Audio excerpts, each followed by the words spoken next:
अगर आप भी चाहते हैं आर रिकॉर्ड के ऑडियो वीडियो सबसे पहले आप तक पहुंचे, तो चैनल को सब्सक्राइब जरूर करें और साथ में लीसन रिकॉर्डिंग स्टूडियो सिमरा।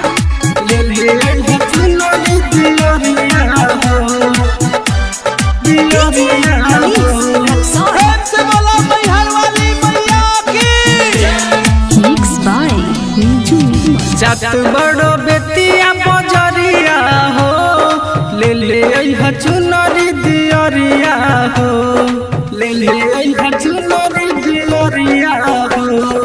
जात बड़ो